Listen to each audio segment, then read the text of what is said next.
दोस्तों, एक बार फिर से स्वागत है आपका लिट मोड के यूट्यूब प्लेटफॉर्म पे। हमारा जो 13 दिन का क्रैश कोर्स है, जो कि आईपीएस आरआरबी के लिए काफ़ी फ़ायदेमंद साबित होगा, क्योंकि 18th को उसका एग्ज़ाम है और नेशनल हाउसिंग बैंक का भी। उसी क्रम में यह रिवीजन सीरीज चल रहा है और उसका यह पार्ट 3 है। बाकी दोनों वीडियो आप प्लेलिस्ट में जाकर देख सकते हैं या फिर आप डिस्क्रिप्शन या कमेंट बॉक्स चेक कर सकते हैं, वहाँ पर आपको मिल जाएगा। तो बढ़ते हैं और देखते हैं इस रिवीजन सीरीज में कौन कौन से अच्छे अच्छे क्वेश्चन है जो कि एग्जाम में आने के चांसेस ज़्यादा हैं जिनके। तो पहला, द अल्टीमेट मौसम वैज्ञानिक इज नो मोर। तो आखिर मौसम वैज्ञानिक थे कौन? यह थे रामविलास पासवान। यह एलजेपी के फाउंडर थे, लोक जनशक्ति पार्टी के फाउंडर थे, जो कि बिहार और उसके आसपास के राज्यों में जैसे कि झारखंड वगैरह में ऑपरेट करता है। यह अभी मिनिस्टर भी थे, कंज्यूमर अफेयर्स मिनिस्टर, उपभोक्ता मंत्रालय इन्हीं के हाथ में था। और इनके बेटे चिराग पासवान अब इस पार्टी को ऑपरेट करेंगे, लोक जनशक्ति पार्टी को। बढ़ते हैं दोस्तों अगले क्वेश्चन पे। नोबेल प्राइज के ऊपर है। तो आप देख पा रहे हो कि नोबेल प्राइज जो लिटरेचर में मिला है वो मिला है लुइस ग्लुक को। तो आप बस यह याद रखना, यह बेसिकली एक पोएट है। इससे पहले भी इनको ढेर सारे अवार्ड मिल चुके हैं। तो लुइस ग्लुक को मिला है लिटरेचर कैटेगरी में नोबेल प्राइज। आगे देखिए केमिस्ट्री। तो केमिस्ट्री मिला है इमैनुअल कारपेंटायर और जेनिफर डॉडना को। क्यों मिला है? For the development of a method for gene editing. तो जीनोम एडिटिंग फिलहाल जो होता है वो क्रिस्पर टेक्नोलॉजी से होता है। क्रिस्पर टेक्नोलॉजी, इस टेक्नोलॉजी की मदद से बेसिकली होता यह है कि डीएनए सीक्वेंसेस में चेंज कर दिए जाते हैं, जिससे कि अगर किसी को कोई बीमारी है तो उसको ठीक किया जा सकता है। इस पर अभी काफ़ी काम होने बाकी है। अगर एक बार जीन एडिटिंग सक्सेसफुल हो जाता है तो फिर ह्यूमन के पोटेंशियल में काफ़ी शार्प इंक्रीमेंट आ सकता है। वहीं फिजिक्स में नोबेल प्राइज मिला है रोजर पेनरोज, रिनहार्ड गेंजेल और एंड्रिया गीज को। तो रोजर पेनरोज को तो मिला है for the discovery that black hole formation is a robust prediction of the general theory of relativity. वहीं बाकी दो को मिला है for the discovery of a super massive compact object at the centre of our galaxy. काफ़ी important है, आप Nobel prize winner के साथ उनके काम के कीवर्ड को भी दिमाग में रखना। जैसा इनका जनरल थ्योरी ऑफ रिलेटिविटी हो गया, इनका गैलेक्सी में कुछ सुपर मैसिव कॉम्पैक्ट ऑब्जेक्ट हो गया, इस टाइप से। वहीं अगर फिजियोलॉजी और मेडिसिन की बात करें तो Harvey J Alter, Michael Houghton और चार्ल्स एमराइस को मिला है for the discovery of hepatitis सी।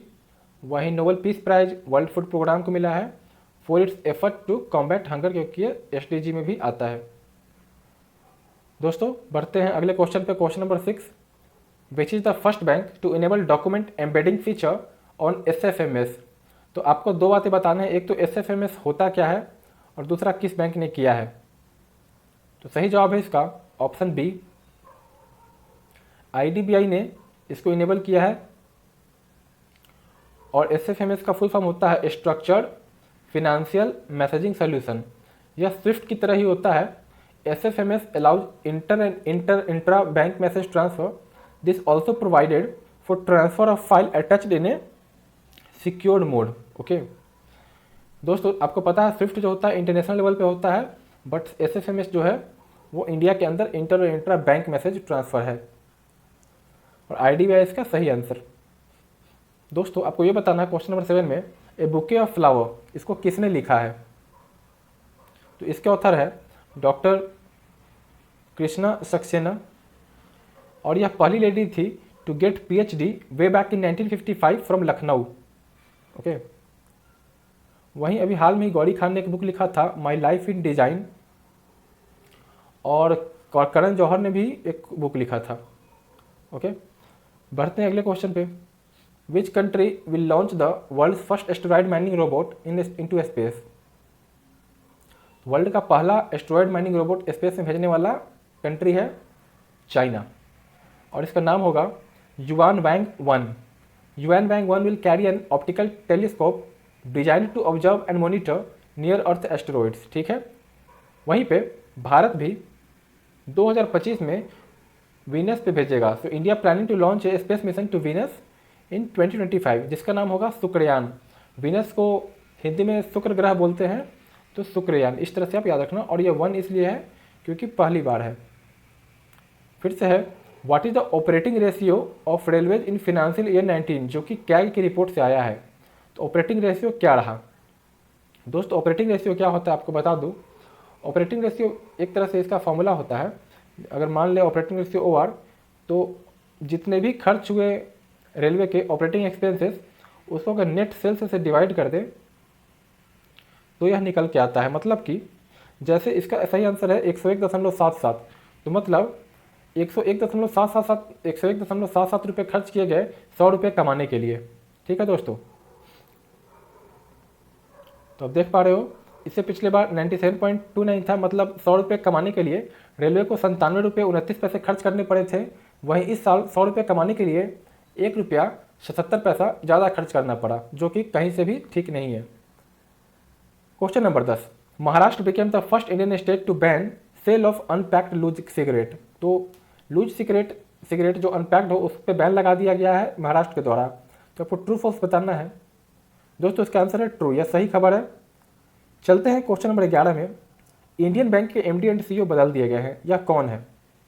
इसका सही जवाब है दोस्तों ऑप्शन बी, तो यह ट्रू है और इसका आंसर है पद्मजा चंद्रू। और वही एस एस देसवाल जो बने हैं, यह बने हैं director general national security guard, मतलब कि एनएसजी के। अब देखते हैं कुछ रिपोर्ट रैंकिंग वगैरह। तो स्वच्छ सर्वेक्षण सर्वे में क्लीनेस्ट स्टेट कौन था? आपको क्लीनेस्ट सिटी तो पता होगा इंदौर, आपको इसमें बताना है क्लीनेस्ट स्टेट कौन था। तो सही जवाब है इसका दोस्तों छत्तीसगढ़। और इस रिपोर्ट को रिलीज करता है ministry of housing and urban affairs, जिसके कि हरदीप सिंह पुरी है मंत्री, महुआ इसको बोलते हैं। वहीं दूसरा है एक्सपोर्ट प्रिपेयर्डनेस इंडेक्स, इसको किस स्टेट ने टॉप किया? एक्सपोर्ट प्रिपेयर्डनेस इंडेक्स को इसको टॉप किया गुजरात ने। कोस्टल एरिया है तो ज़्यादा एक्सपोर्ट, तो जाहिर सी बात है किसी कोस्टल एरिया से ही होगी।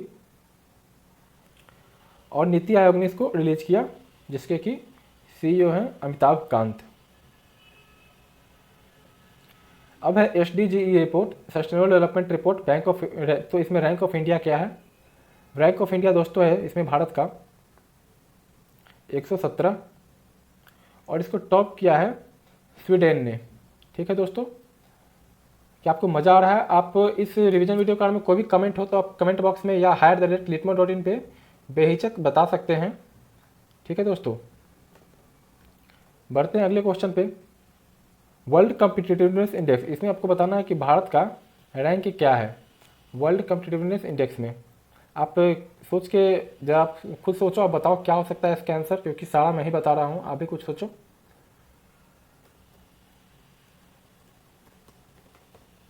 दोस्तों इसका रैंक है भारत का इसमें 43rd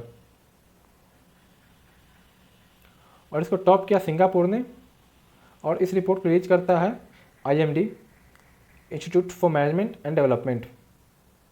ठीक है दोस्तों, तो आप इन क्वेश्चंस को जरूर याद रखना है, इसके एग्जाम में आने के चांसेस काफ़ी ज़्यादा हैं, आपको काफ़ी मदद मिलेगी इससे। और 18 का एग्ज़ाम है आपका, तो आप अच्छे से उसकी पढ़ाई करो। अगला वीडियो रिवीजन सीरीज का जल्द ही आपके सामने होगा, तो जल्द ही आपसे मिलते हैं। ठीक है दोस्तों, तब तक के लिए बाय बाय।